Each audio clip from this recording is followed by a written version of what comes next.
संयुक्त राष्ट्र महासभा यानी यूएनजीए से में भारत ने पाकिस्तान के प्रधानमंत्री शाहबाज शरीफ को करारा जवाब दिया है।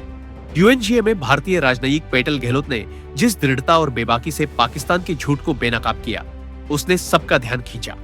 राइट टू रिप्लाई के तहत भारत की ओर से जवाब देते हुए गहलोत ने पाकिस्तान की दोगली नीतियों को उजागर किया और कहा कि पाकिस्तान के प्रधानमंत्री उन आतंकियों का महिमा मंडन कर रहे हैं जो उनकी विदेश नीति के केंद्र में बैठे हैं। गहलोत ने जोर देकर कहा कि पाकिस्तान ने 1 दशक तक ओसामा बिन लादेन को शरण दी और आतंकवाद के खिलाफ लड़ाई में उसकी दोहरेपन की मिसाल आज भी पूरी दुनिया के सामने है। उन्होंने हालिया ऑपरेशन सिंदूर पर पीएम शहबाज के दिए विचित्र बयान को झूठ का पुलिंदा करार दिया और याद दिलाया कि 9 मई तक पाकिस्तान भारत को धमकी दे रहा था और 10 मई को उसकी सेना संघर्ष विराम के लिए गुहार लगा रही थी। गहलोत ने यूएनजीए में साफ संदेश दिया कि भारत निर्दोष नागरिकों पर होने वाले आतंकी हमलों के लिए पाकिस्तान को जिम्मेदार मानता है और आत्मरक्षा का अधिकार रखता है। उन्होंने कहा कि अगर पाकिस्तान शांति को लेकर वास्तव में गंभीर है तो उसे अपने देश में सक्रिय सभी आतंकी संगठनों को बंद करना होगा और सभी वांटेड आतंकियों को भारत के हवाले करना होगा। पेटल गहलोत की कहानी भी प्रेरणादायक है। उनका जन्म नई दिल्ली में हुआ और उन्होंने मुंबई के सेंट जेवियर्स कॉलेज से राजनीति विज्ञान में ग्रेजुएशन की पढ़ाई की।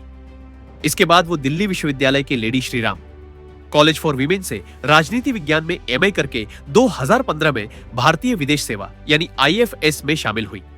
आईएफएस में शामिल होने के बाद उन्होंने विदेश मंत्रालय में सहायक सचिव, पेरिस में भारतीय दूतावास की तृतीय और द्वितीय सचिव और अमेरिका के सैन फ्रांसिस्को स्थित भारतीय वाणिज्य दूतावास में काउंसिल के तौर पर सेवाएं दी।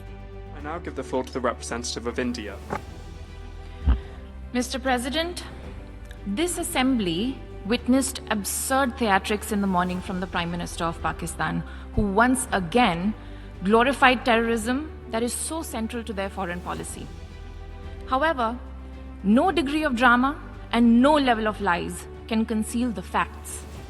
This is the very same Pakistan which, at the UN Security Council on 25th April 2025, shielded the Resistance Front, a Pakistani-sponsored terror outfit, from the responsibility of carrying out the barbaric massacre of tourists in the Indian Union territory of Jammu and Kashmir. Mr. President, a country long steeped in the tradition of deploying and exporting terrorism has no shame in advancing the most ludicrous narratives to that end. Let us recall that it sheltered Osama bin Laden for a decade, even while pretending to partner in the war against terrorism. Its ministers have just recently acknowledged that they have been operating terrorist camps for decades. It should come as no surprise that once again this duplicity continues, this time at the level of its Prime Minister. A picture speaks 1,000 words, and we saw many pictures of terrorists slain in Bahawalpur and Muridke terror complexes by Indian forces during Operation Sindoor. When senior Pakistani military and civilian officials publicly glorify and pay homage to such notorious terrorists, can there be any doubt about the proclivities of this regime? The Prime Minister of Pakistan also advanced a bizarre account of the recent conflict with India. The record on this matter is clear. Till 9th May, Pakistan was threatening more attacks on India. But on 10th May, its military pleaded with us directly for a cessation to the fighting. The intervening event was the destruction caused to multiple Pakistani air bases by Indian forces. The pictures of that damage are, of course, publicly accessible. If destroyed runways and burnt out hangars look like victory, as the Prime Minister claimed, Pakistan is welcome to enjoy it. The truth is that, as in the past, Pakistan is responsible for a terrorist attack on innocent civilians in India. We have exercised the right to defend our people against such actions and have brought the organizers and perpetrators to justice. The Pakistani Prime Minister has spoken about wanting peace with India. If he is indeed sincere, the pathway is clear. Pakistan must immediately shut down all terrorist camps and hand over to us terrorists wanted in India.